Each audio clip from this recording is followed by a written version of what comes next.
Welcome to the onTask demonstration. We're going to go through a demonstration of the user flow of a poster posting a task and a helper helping out for that task and some other things. So first of all, Annie, who's going to be the helper, she is going to show you creating an account. Yes. So to create an account, you can click on the or create a new account button at the bottom. You can enter your name, your email,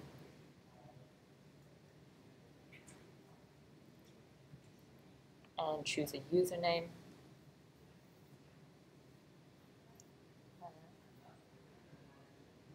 Enter a password.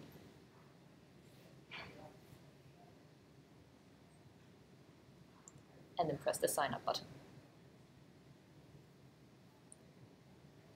This will take you to another page where you can enter some more details about you, such as your location, how you spell Melbourne, a short description about you, choose some skills that you want tasks to be shown for you for. I'm going to choose C++ and Python. Yes, you can choose multiple. That's okay. You can simply save. Having created a profile, you can have a look at the profile tab. You can see everything that I've entered. It's shown here. And currently, I don't have any completed tasks. Great, so as a poster, I'm going to log into my account that I already have.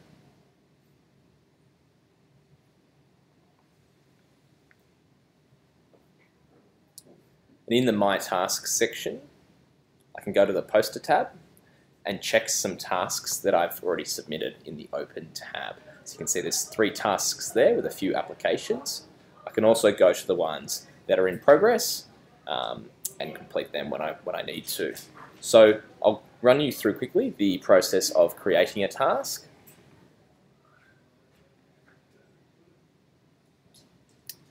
Enter some description.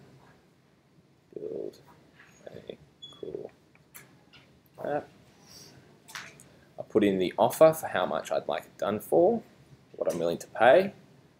Again, location, whether or not the task can be done remotely, the skills for that task, and I can ask my applicants a question.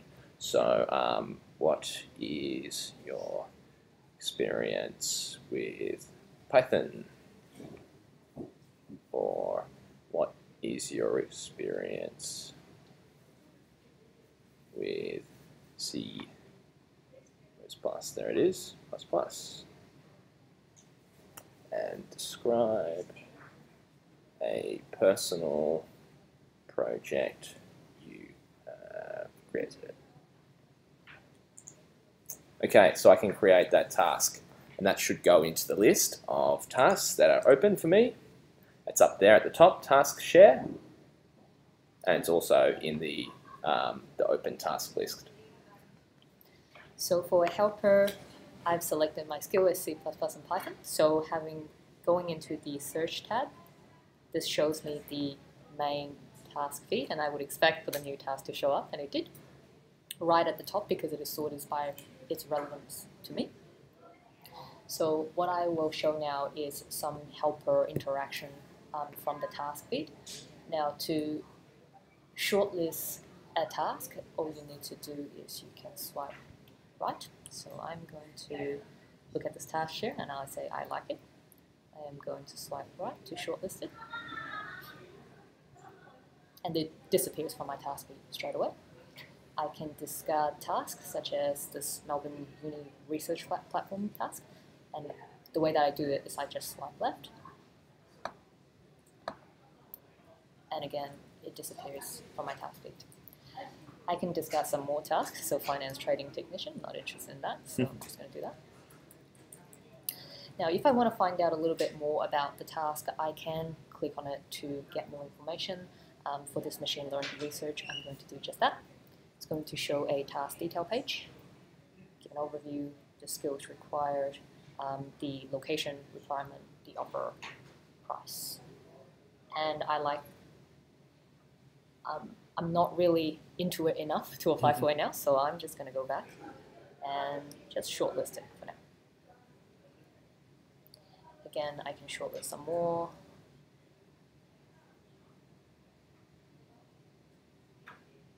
I'm going to go through and look at some more tasks until I hit the end of my feed, so there's nothing else post this point. And I see that there is a front-end designer wanted task that I really want straight away. I can apply for it straight away without going through shortlist. So I'm just going to go down to the apply button, click on that, make an offer. If I like it enough, I could potentially offer something that is lower than the offer that the poster made. So I'm just going to put 50 in because I really want to get this job. And then I can answer the questions. How many websites have I built? 2. Have you done any sites with animation? Yes. How well do you know JavaScript? Well, 3 years experience. I'm happy with my answer, so I'm just going to submit. At that point, the application has gone in. I can navigate to my tasks, and it defaults to the helper tab, and I can see all the tasks that I've shortlisted just then. And I can go into the applied segment, and that's going to show me that one task that I just applied. Now I can apply for some more tasks, so I can go back into my shortlist. Again, now for demonstration purpose, I'm just going to skip the answer of the question. I'm unlikely to be selected for these tasks, but that's okay. And also this machine learning one.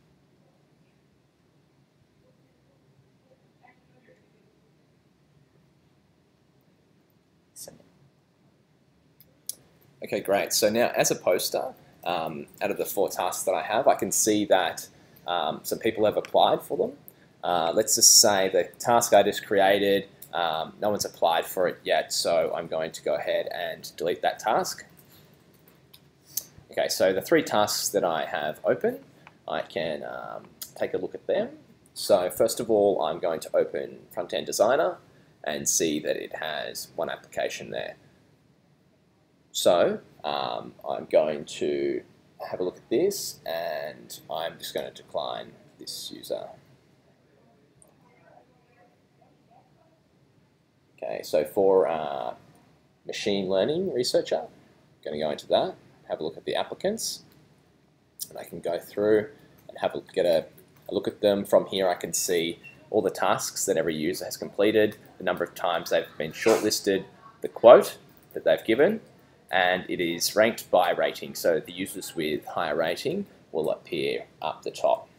So on this one, I'm going to shortlist Annie, and I'm going to shortlist Grace. So these users will appear now in my shortlist tab that I can go to at any time.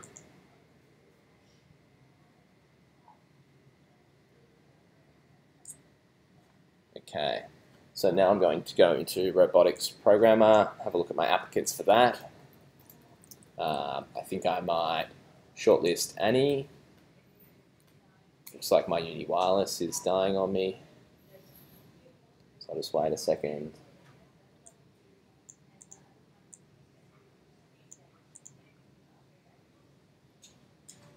And I'm also going to shortlist Hugo, even though he doesn't have a very good rating.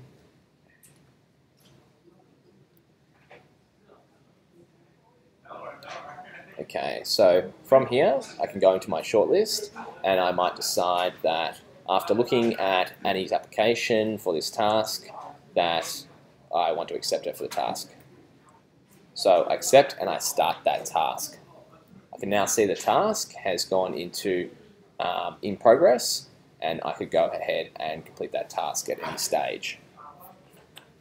So as a helper, I'm still in my task, so I can have a look at the ones that I've applied for. I can refresh the status by pulling it down.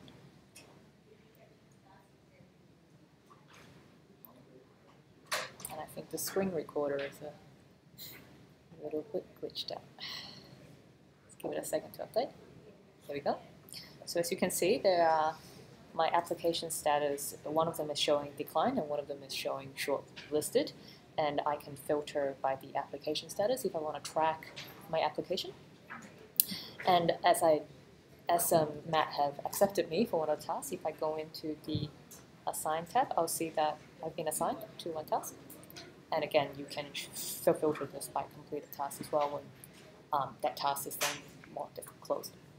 Yep, so let's just say that I want to complete one of the tasks now. So for robotics programmer, that task is complete. I can press that. I get to give the helper a rating. So I don't feel like Annie did too well on this one, so I'm only going to give her a rating of 2 and submit that and close that task. And it disappears from my in progress. And as soon as Matt has done that, if I go into my profile, I'll see that my rating has now decreased. And having done that task, my task completed count have gone up, and my completed task list now include that task that was just marked as completed. Great. So if I go back into my task site, let's say I want to select Annie again for one of these tasks. So she didn't apply for that one. I'll accept Annie for that and start the task. Again, once the task is done, it's in my when it's in my in progress and it's done, I can choose to complete that task. This time Annie's done a lot better, so I'm going to rate her a 5 stars. Submit that and close that task. From the helper's perspective, if you look in the assigned task, now it should show, if you tick the show completed task, both of the ones that I've been completed, that I've completed the task for. And go into my profile, you see that my rating have improved. Fantastic. I'm also going to show you how to edit the profile. So if you scroll down to the bottom, you'll see that there is an edit button. It's just lagging behind a Let bit. the screen recorder refresh.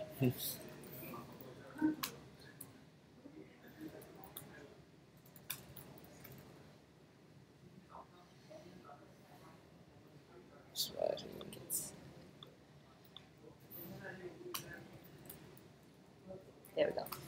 That looks better.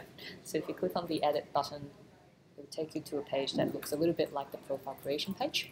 All your existing information will be pre-populated. Here, I just want to update my email account. I'm going to add a .au at the end.